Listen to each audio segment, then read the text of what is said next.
Mm-hmm. So, now everyone, welcome to, we have 10 participants now. So that's good. Okay. And I think we're going to have more people joining us. Welcome to our Thursday TAP Talks, sponsored by North American Society of Adlerian Psychology. We normally do these at nighttime, but because Terry is so nice to join us from Paris, we had to reschedule, and we are so grateful to have him. Thierry Paulmier has a PhD in both economics and political science, and he has been teaching emotional intelligence in various schools and internationally, in Paris and internationally. So welcome, Terry, and I'm so excited to have you because I heard your speech and presentation in Minneapolis at the international conference, and I'm so excited to hear it again. So welcome, and it's all up to you now. You can start and hide yourself or keep yourself. Okay. Well, thank you, Bengu. Thank you first for your invitation. I'm grateful to you for this invitation. It's an honor for me to be here today and to present my work and my research to this honorable audience. And I hope you will enjoy what I'm going to show you. So I'm going to switch off my video so that you can see my screen and so you can follow my presentation and my slides, because I want to show you with some illustration what I want to share with you. So I'm going to switch off my video. So now you should have only my screen. So my presentation is called Homo, Emoticus, a neo-Adlerian anthropological model for human sciences. I call it neo-Adlerian because it is in line with the Adlerian psychology, and at the same time, it tries to move it forward. It tries to go a step further in the analysis of the psyche, especially by going upstream of the inferiority feeling. So my first contribution is to suggest a genesis of the inferiority feeling.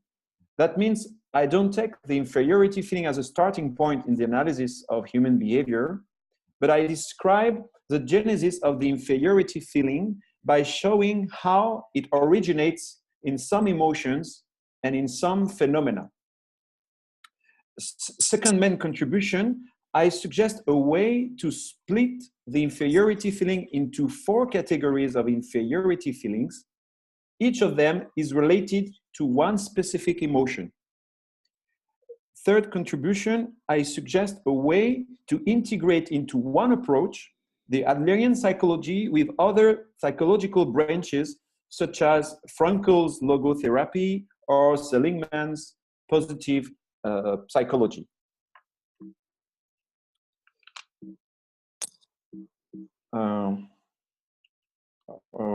Yeah, okay, so it's moving. So let me introduce you my model. Human condition can be described by 4 phenomena: danger, obstacle, perfection, and gift. The world destroys us. The world is danger. The world deprives us. The world is obstacle, constraint. The world gives itself to contemplate. The world is perfection. And the world gives itself to receive. The world is gift. These 4 phenomena activate respectively fear, envy, admiration, and gratitude.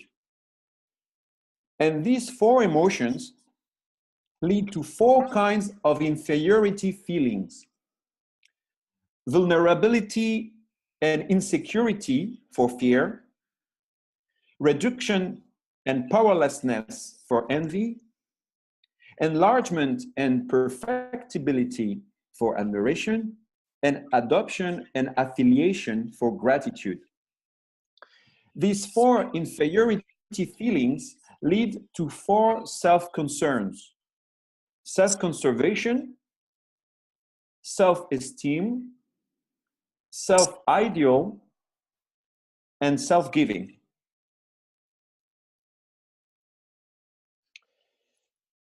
These 4 phenomena reveal what I call the cardinal points of life. Danger reveals death, obstacle reveals limit, perfection reveals beauty, and gift reveals love. That is why we experience these emotions throughout life. They are the emotions that enable to define human condition in the childhood and in the adulthood. Here is a fear in the childhood and in the adulthood. Here is envy in the childhood. I especially love this picture because I feel like watching myself from time to time. And in the adulthood.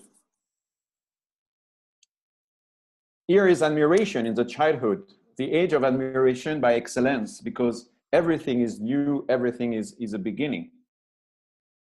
But also in the adulthood, admiration is contagious and likes to be shared. And here is gratitude in the childhood, the first kiss of gratitude. And in the adulthood, it can be expressed to the universe or God. So to recap, you have 4 phenomena: danger, obstacle, perfection, and gift. Activating respectively fear, envy, admiration, and gratitude. Generating 4 kinds of inferiority feelings. 2 kinds are negative and require a compensation, those deriving from fear and envy. And 2 kinds are positive and do not need compensation, but they lead us to a way of improvement through admiration and to a way of communion through gratitude. Admiration and gratitude are, according to me, the 2 ways to form Adler's community feeling, the Gemeinschaftsgefühl. So my model suggests an operational way to generate the community feeling by using perfection and gift, and by doing so, activating admiration and gratitude. In consequence, we find a pyramid of self-concerns with 4 stages: self-conservation, self-esteem, self-ideal, and self-giving. Of course, you think about Maslow's hierarchy of needs. There is a similarity in the sense that we also rank self-concerns. Self-conservation is the top priority. As long as you are scared and you feel insecure, you do not have other self-concerns. Likewise, as long as you have not fixed your problem of self-esteem, you are not concerned by your self-ideal or your self-giving. But in our pyramid, in contrast with Maslow's one, all our levels are related to a specific emotional experience. And when we use the same expression, they have a different definition.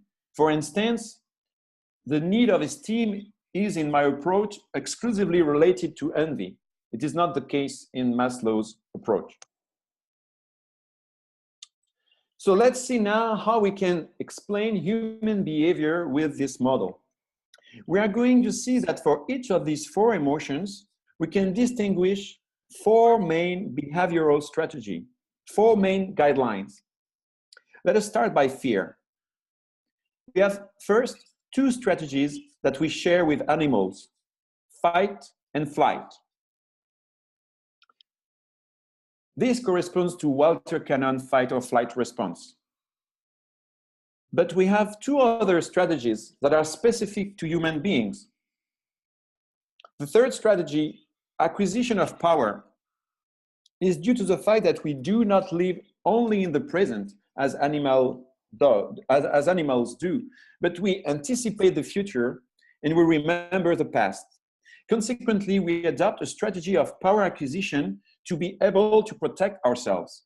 For instance, if you're a victim of an assault in the street, maybe you are going to start a class of self-defense.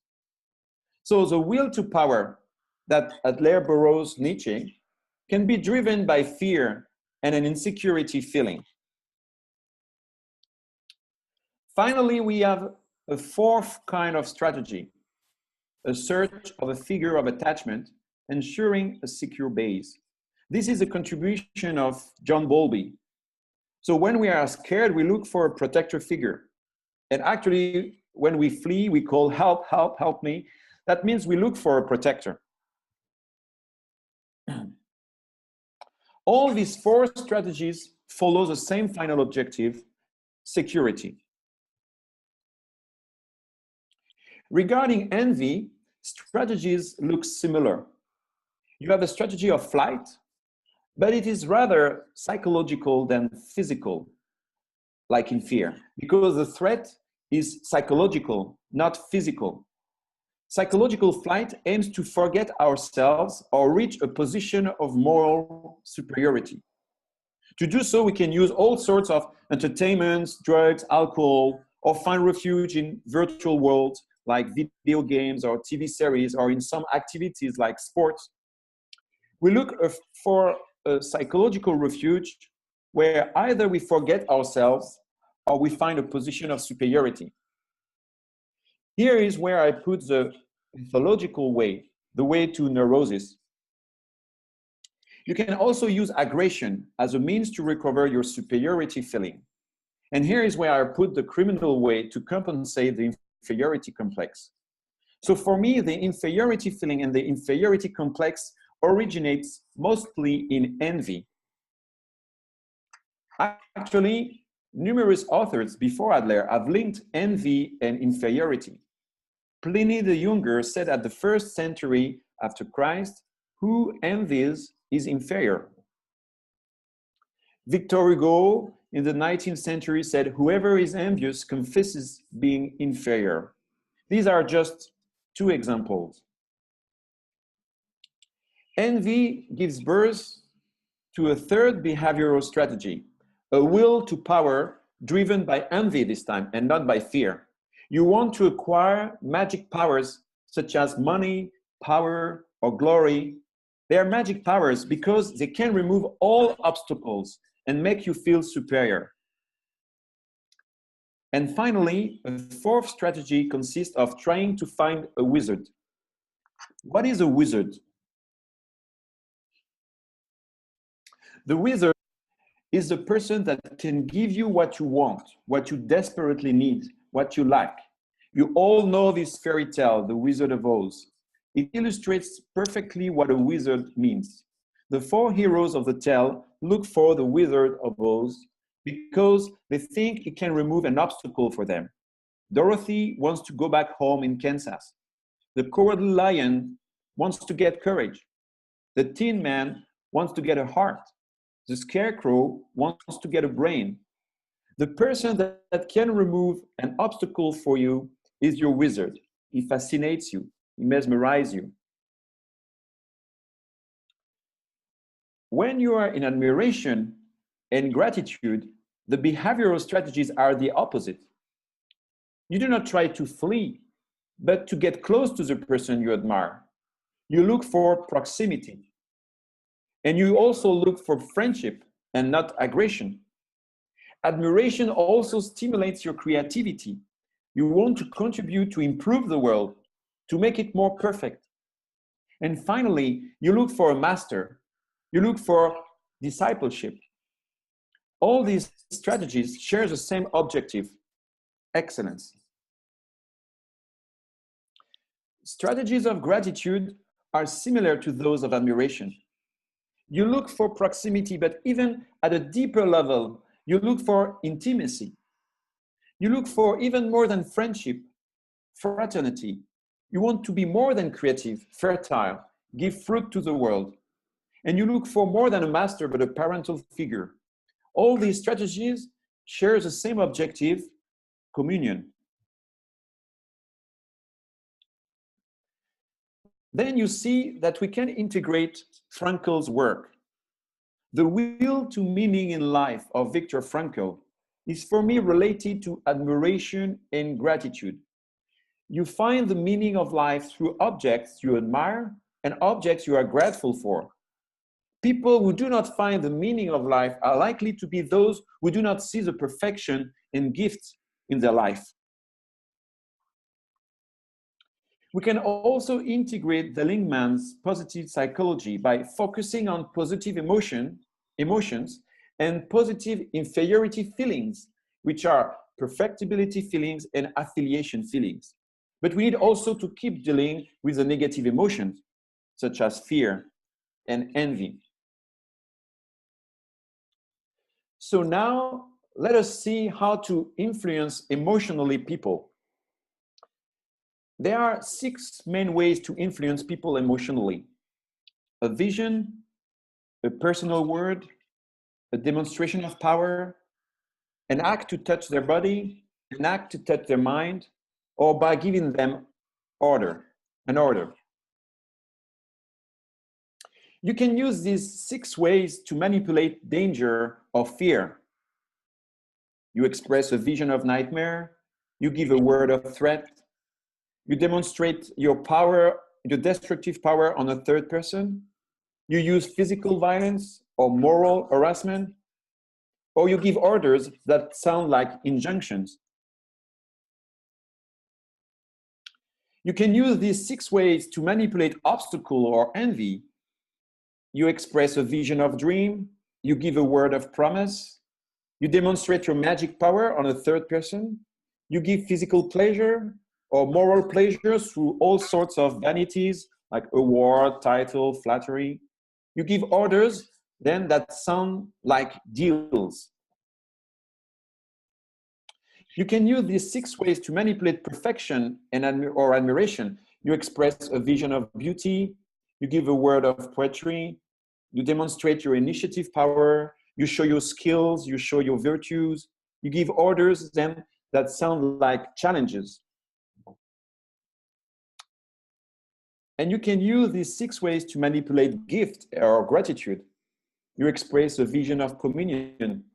You give a word of benevolence, like compliments, thanks, encouragement. You demonstrate your power of benevolence by giving presents or doing favors, or by your physical presence, or by moments of moral communion, like quality moments. You give orders that sound like missions. In other terms, you play either the tyrant, the wizard, the master, or the parent. These are the ways to try to change the emotional state of people. Of course, in a normative point of view, we should as much as possible avoid playing the tyrant and the wizard and try to play as much as possible the master and the parent. So let's apply this model to a few topics. To work, for instance. We have 4 main motivations at work: working to avoid a danger, to remove an obstacle, to produce a perfection, or to make a gift. In other terms, we work either to stay alive, to make money, because money has a magic power to remove all obstacles, to create beauty, or to serve people. In other terms, we work as a slave, a mercenary, a craftsman, or a volunteer. These are 4 spirits at work, driven either by fear, envy, admiration, or gratitude. Of course, they are ideal type. We all go through the 4 spirits at work. Sometimes we work as a slave, sometimes as a mercenary, another time as a craftsman, and another time as a volunteer. Of course, in a more normative perspective, the more we work as a craftsman or a volunteer, the more we feel happy at work. So the objective is to move away from the slave and mercenary modes to move towards the craftsman and volunteer mode. There are 4 rewards at work: survival, income, the work accomplished, and the fruit of the work accomplished. So we can examine the lack of motivation at work accordingly. We lack of motivation at work either because we feel insecure at work, we are scared, or we feel inferior, we are envious, or we face a lack of beauty at work. We do not admire what we do, or we have a lack of social utility at work. We are unable to give ourselves at work and do good. Based on this model, we can also define 14 spirits at work. When people are scared of each other, the team looks like a pack of wolves. Relationships are based on domination. When people envy each other, the team looks like a crab's basket. This is anarchy. Relationships are based on rivalry. When people admire each other, the team looks like a beehive. Relationships are based on emulation. Finally, when people are grateful to each other, the team looks like a human family. Relationships are based on solidarity. Of course, like for the four spirits at work, slave, mercenary, craftsman, and volunteer, these four team spirits are ideal types. In real, they are all mixed up. But from a normative point of view, we need to move away from the pack of wolves and the crab's basket to move towards the beehive and even more the human family. In real life, we behave in a team like a wolf, a crab, a bee, or a human being at one time or another. Regarding team building, you can create unity by four means: a common danger or a common fear, a common obstacle or a common envy, a common perfection or a common admiration, and a common gift or a common gratitude. A common fear or danger would create, for instance, unity of mankind. If there was an ET invasion, like in the movie Independence Day, mankind would be united. North Korea, Iran, Israel, and the US would fight together. So we can be united by a common fear or a common danger. A common envy. In the novel The Count of Monte Cristo, Danglars and Fernand Mondego get together because they have the same rival, the same obstacle. Edmond Dantes. One is interested by his position of officer in a ship, the other one by his fiancée. They conspire against him to make him arrested and put in jail. A common admiration. Here you see fans of Michael Jackson. People who share the same hero are virtually friends. A common gratitude. Believers share the same gratitude for their God, and consequently, they feel they belong to the same community.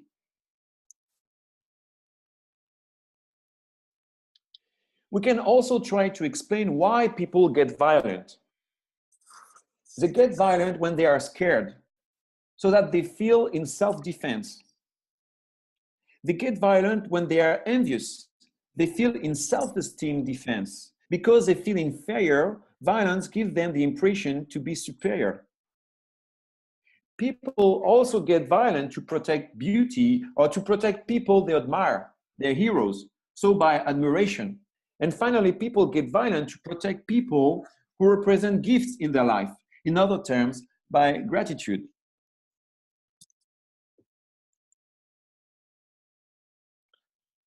Finally, I also suggest another way to classify neurosis. Neurosis is, in my view, an emotional trauma. The first emotional trauma is a traumatic fear or danger. These are phobia. A second emotional trauma is a traumatic envy or obstacle. I put here the neurosis of constraint, as defined by Freud, and the neurosis of comparison, as defined by Adler. The first one is caused by a vertical obstacle, a superior. The second one is caused by an horizontal obstacle, a rival, an equal, a brother or sister. A third kind of neurosis would be caused by a traumatic lack of admiration or perfection. I put here the existential neurosis as defined by Frankl. And finally, the fourth kind of neurosis, a traumatic lack of gratitude or gift. I put here the neurosis of abandonment as defined by Spitz. The question you could ask here is, what about the other emotions? In my perspective, there are two types of emotions: primary emotions and secondary emotions. Fear, envy, admiration, and gratitude are primary emotions. They are their own cause because they are directly connected with one phenomenon, whereas the remaining emotions are secondary emotions. That means they derive from the primary emotion. They are caused by them. Indeed, we are not joyful by joy or sad by sadness, but we are joyful because we encounter a perfection or a gift. Thus, joy derives from admiration or gratitude. Likewise, we are not sad or angry because we are sad or angry because we meet an obstacle or a danger. Thus, sadness derives mostly from fear or envy. Likewise for anger. So to recap, 4 phenomena cause 4 emotions, which cause 4 inferiority feelings, 4 self-concerns, and 4 sets of strategies to achieve 4 goals in life: security, superiority, excellence, and communion. In all aspects of life, all kinds of relationship, these 4 dimensions must be addressed. Thank you for your attention.